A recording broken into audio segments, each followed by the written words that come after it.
Zee 24 तास एक पाऊल पुढे। मुंबईवर झालेल्या हल्ल्यात दहशतवाद्यांविरोधात लढलेल्या जवानांना सरकारनं वाऱ्यावर सोडल्याचं उदाहरण नुकतंच पुढे आलंय।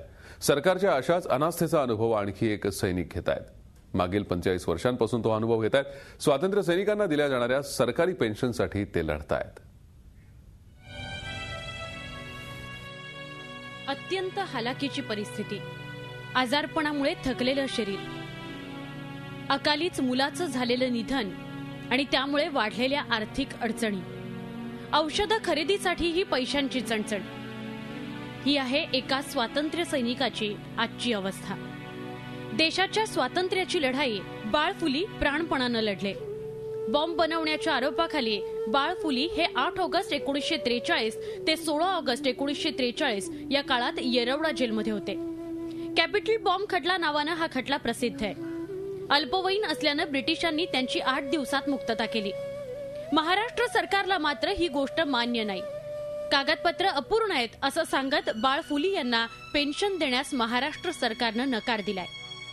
ते म्हणतात येरवडा जेलचं रेकॉर्ड पाहिजे आणि येरवडा जेलमध्ये रेकॉर्डच नाहीये, बेकायदेशीर ठेवलं। आता कॅपिटल बॉम्ब स्फोटचे सगळे आरोपी तिथले होते आणि त्यांचाही रेकॉर्ड नाही आणि मग त्यांच्या केस चालू होती, त्या केसचं कागदपत्र दाखल केले म्हणून त्यांना मिळाले। येरवडा जेलमधील मिळाली नाहीत, पण पोलीस कमिशनर ऑफिसमध्ये मी पाहिली स्वतः।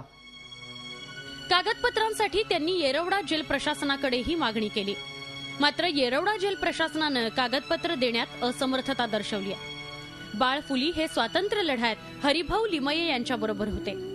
केंद्र सरकारने लिमये यांचा स्वातंत्र्य सैनिक म्हणून सन्मान केलाय।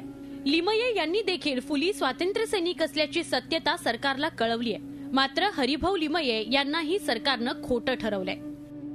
त्यांनी चळवळीत भाग घेतलेला होता, तशी सर्टिफिकेट त्यांना मिळालेली आहे। रामभाऊ तेलंग आमदार होते, त्यांनी सुद्धा ऍफिडेव्हिट करून त्यांना दिलेलं आहे। वृद्धापकाळ झालेले आहे, अनेक त्यांनी फेऱ्या मारल्या, अनेक गोष्टी केल्या, पण त्यांच्या बाबतीत काही नाही। ब्रिटिश सरकार विरोधातली लढाई बाळ फुली जिंकले, मात्र पेन्शनसाठी आपल्या शासनासोबतची लढाई ते मागील 45 वर्षांपासून लढतायत। अद्याप त्यांना यश आलेलं नाही आणि लाल फितीच्या आणि चांगल्या कामात नियमांवर बोट ठेवणाऱ्या सरकारी यंत्रणेमुळे त्यांना यश येण्याची शक्यता कमीच आहे। झी 24 ताससाठी पुण्याहून नितीन पाटोळेसह ब्युरो रिपोर्ट। झी 24 तास एक पाऊल पुढे।